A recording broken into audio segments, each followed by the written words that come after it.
పూర్తి వివరాలకు చదవండి రేపటి అక్షర శిల్పం దినపత్రికలో.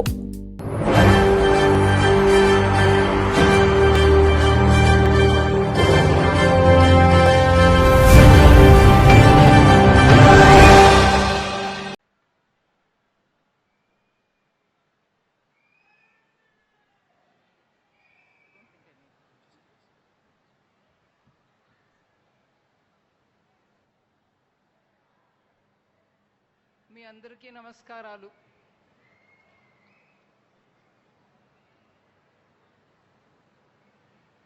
Honorable Chief Minister, my respected colleague Finance Minister, Member of Parliament Lavu, if I can call you that, MLAs and all other members who have come here. నేను కొన్ని విషయాలే చెప్తానండి. ఇక్కడ ఈ కార్యక్రమం ఒక పెద్ద ఎత్తున జరిగిన కార్యక్రమానికి వెనకాల మెయిన్గా 2014 నుంచి మన ప్రధానమంత్రి గారు మోదీ గారు ప్రతి ఒక్క గ్రామానికి కూడా బ్యాంకు వెళ్ళాలి, దానికి ఏం చేయాలో మన గవర్నమెంట్ అది చేయాలి. గ్రామం వరకు బ్యాంకు వెళ్ళడం మాత్రం కాదు, అక్కడ ఉన్నటువంటి ప్రతి ప్రజానికానికి వాళ్ళ వృత్తి ఏంటో, అది వ్యవసాయం అవచ్చు, పొలాల్లో పని చేసేది అయి ఉండొచ్చు, మత్స్యకారులు అయి ఉండొచ్చు, లేదు చేనేత కార్మికులు ఉండొచ్చు, వాళ్ళందరికీ కూడా బ్యాంకు సదుపాయాలు అందుబాటులో ఉండాలి అని ముందు నుంచి చెప్తున్నారు. 2019లో ఫైనాన్స్ మినిస్టర్గా నన్ను పంపించినప్పటికీ బ్యాంకుల పరిస్థితి ఇంకా మెరుగుపడాలే, ముందు ఉన్నటువంటి యూపీఏ టైంలో ఉన్నటువంటి ఎన్పిఏ నాన్ పర్ఫార్మింగ్ అసెట్స్ చాలా ఉండడం వల్ల బ్యాంకులు కూడా అంత గట్టిగా లేరు. కానీ బ్యాంకుల్ని కరెక్ట్గా దారికి తీసుకొచ్చి వాళ్ళు నష్టం పొందకుండా ఇంప్రూవ్మెంట్ తీసుకొచ్చినప్పటికీ ఇప్పుడు జనానికి ఒక్కొక్క ఊర్లో వెళ్ళి వాళ్ళు ఏం పని చేసి ఉన్నా కూడా వాళ్ళకి బ్యాంక్ ద్వారా సదుపాయాలు అందించండి అన్నారు. దీనికి తగినట్టు గ్యారంటీ తోటి లోన్ ఇవ్వడం అనే ఒక సిస్టమ్ తీసుకొచ్చాం. ఇప్పుడు ముందు మాట్లాడినప్పుడు ఎంపీ గారు అన్నారు, కోఆపరేటివ్ ప్యాక్స్లో గ్యారంటీ లేకుండా లోన్ ఇవ్వలేకపోవడం వల్ల మీరు ఒక గ్యారంటీ సిస్టమ్ తీసుకురండి అని. అది కోఆపరేటివ్ సొసైటీ లెవెల్కి మాట్లాడారు. ముందుగా బ్యాంకులు కూడా అట్లాంటి లోన్ ఇచ్చే పరిస్థితులు లేకుండా ఉండేప్పుడు మేము ఆ గ్యారంటీ స్కీమ్ తీసుకొచ్చి తోపుడు బండిలో పెట్టుకొని వ్యాపారం చేసే చిన్న చిన్న వ్యాపారులకు కూడా గ్యారంటీ లేకుండా, మతలం అంటే వాళ్ళ ఇంటి నుంచి బంగారమో లేకపోతే వాళ్ళ ఇంటి పత్రాలు తీసుకొచ్చి బ్యాంకులో పెట్టకుండా, దానికి అవసరం లేకుండా గవర్నమెంట్ గ్యారంటీ ఇచ్చి వాళ్ళకి బిజినెస్ నడిపించడానికి వీలుగా చెయ్యండి అన్నారు. నేను కళ్ళారా చూశాను. ఆంధ్రప్రదేశ్లో ఉన్న ఆ సమయంలో మార్కెట్కి వెళ్తే కాయకూరలు చేసే వ్యాపారం చేసేవాళ్ళు కూడా ఆ రోజుకు 1000 రూపాయలు తీసుకుంటారు అప్పు, మధ్యవర్తి దగ్గర నుంచి. ఆ అప్పు 1000 రూపాయలు తీసుకుంటే తీసుకున్న ఆ సమయంలోనే 900 రూపీసే తీసుకుంటారు. అంటే 100 రూపాయలు అనుకోండి మీరు తీసుకునేది, మీ చేతిలో ఆ డబ్బు పెట్టినప్పుడు 90 రూపాయలు ఇస్తారు. 10 రూపాయలు చేతిలో పెట్టుకొని మీరు 90 రూపాయలు తీసుకెళ్ళండి. కానీ సాయంకాలం మీరు బిజినెస్ చేసుకొని వెనక వచ్చినప్పుడు మళ్ళీ 100 రూపాయే తిరిగి ఇవ్వాల్సి వచ్చింది. ఇట్లాంటి మధ్యవర్తుల ద్వారా లోన్ తీసుకుని బిజినెస్ నడపడం చాలా కష్టం. దాంట్లో మీకు మిగిలే డబ్బు ఏముండదు. ఇవన్నిటిని ఒకసారి కూర్చొని మాట్లాడుతున్నప్పుడు ప్రధానమంత్రి గారు చెప్పారు, మనం గ్యారంటీ ఇచ్చి చిన్న చిన్న బిజినెస్కి వాళ్ళ చేతి నుంచి బంగారమో ఇంటి పత్రమో తీసుకోకుండా లోన్ ఇవ్వలేమా అన్నారు.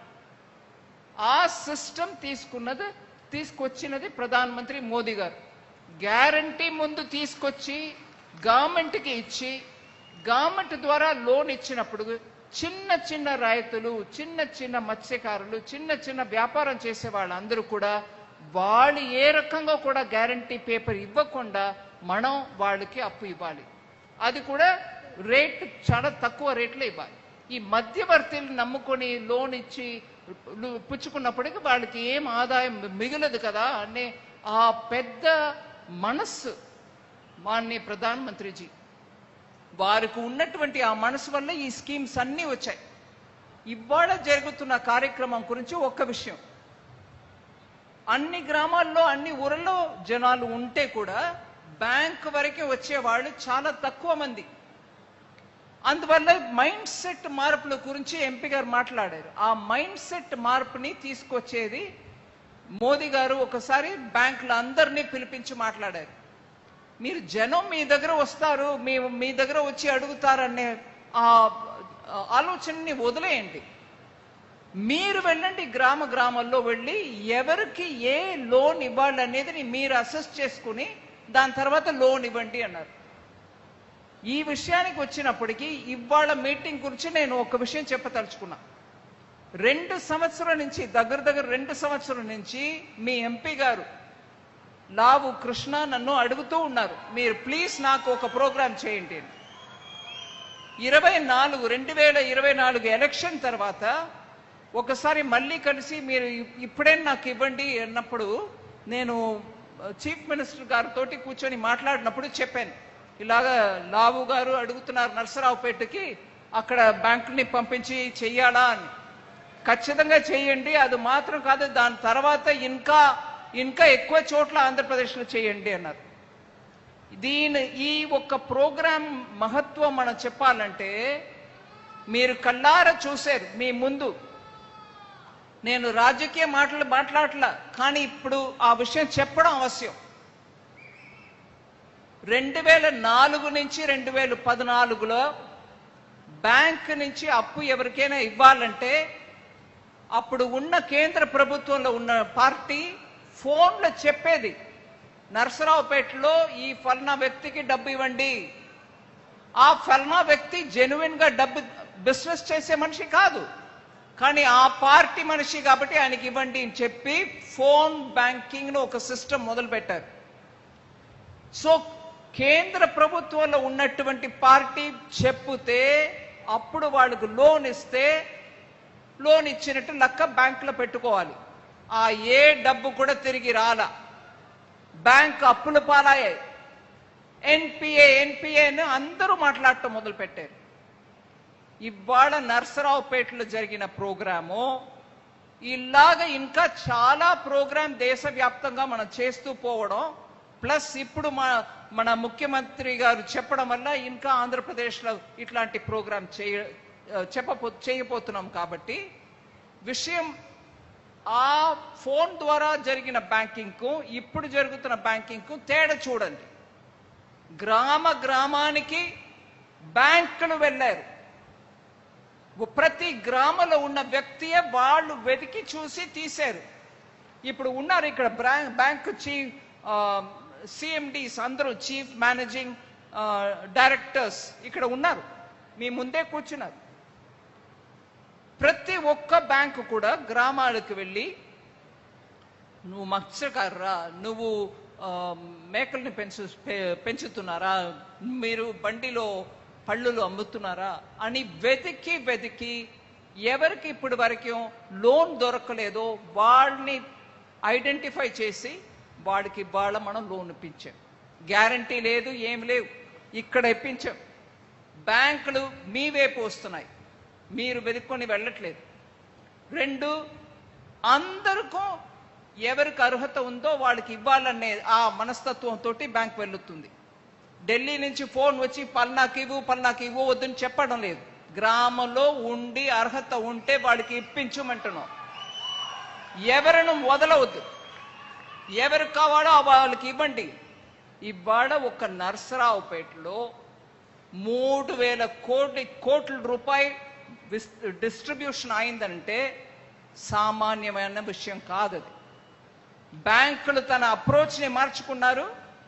జనం కూడా ఇవాళ వాళ్ళ బిజినెస్ చేసి వాళ్ళు బాగుపడాలని కోరుకుంటున్నారు. నరసరావుపేట దానికి ఒక మంచి ఉదాహరణ. అందువల్ల ఇక్కడ వచ్చిన ప్రతి ఒక్కరికి, మీ అందరికీ నా తరపులో మోదీ గారికి నేను ధన్యవాదాలు చెప్తూ ఉండగా మీ అందరికీ కూడా ధన్యవాదాలు చెప్తున్నా.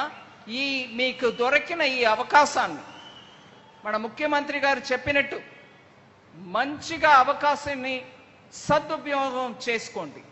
ఈ బిజినెస్ని వృద్ధి చేసుకోవడానికి, ముందు తీసుకెళ్ళడానికి మీరు ఎంత ప్రయత్నం చేయాలో చేసి, ఇంకా బ్యాంక్ మీకు అండదండగా ఉంటాయనే మాట నేను చెప్పి, మన భారతదేశం 2047 సంవత్సరం వచ్చినప్పటికీ మంచి డెవలప్డ్ దేశంగా ఉండాలి అనే వికసిత్ భారత్ అనే ప్రధానమంత్రి మోదీ గారు ఒక మన ముందు ఆదర్శం పెట్టారు. ఆ ఆదర్శాన్ని మనం అందుకోవాలంటే మన అందరికీ బ్యాంక్ సదుపాయం చెయ్యాలి, అండదండగా ఉండాలి అనేది మన అందరం అర్థం చేసుకుని బ్యాంకుల్ని కూడా మన సదుపయోగం చేసుకోవాలి. ఇంకా ఎక్కువ మీ సమయం తీసుకోకుండా ఇవాళ మా అందరికీ ఈ ఆపర్చునిటీ ఇచ్చి, బ్యాంకులు మీ సేవ కొరకు మీ వద్ద వచ్చారు. వాడిని అందరినీ కూడా మీరు సదుపయోగం చేసుకుని మీ కుటుంబాలతోటి ఈ భారతదేశాన్ని మంచి దేశంగా ఇంకా ముందు తీసుకెళ్ళడానికి మీరందరూ సదుపాయం చేయాలి, సహకారం అందించాలని కోరుకుంటూ, భారత్ మాతాకి. పల్నాడు అంటే నేను భయపడుతాను అనుకున్నా, పల్నాడు అంటే బలం ఉంటుంది అని అనుకున్నా, పల్నాడు అంటే ఢిల్లీ వరకు నిలబడాలని అనుకున్నా. భారత్ మాతాకి. పల్నాడు బలం చూపించండి. భారత్ మాతాకి. Thank you. Thank you madam, thank you very much. మరోసారి అందరిలో ఉత్సాహాన్ని నింపారు. తమ అమూల్యమైన సమయాన్ని కేటాయించి ఈ కార్యక్రమానికి విచ్చేశారు. ముఖ్యమంత్రి మరిన్ని కథనాల కోసం సబ్స్క్రైబ్ చేసుకోండి మీ అక్షర శిల్పం. పూర్తి వివరాలకు చదవండి రేపటి అక్షర శిల్పం దినపత్రికలో.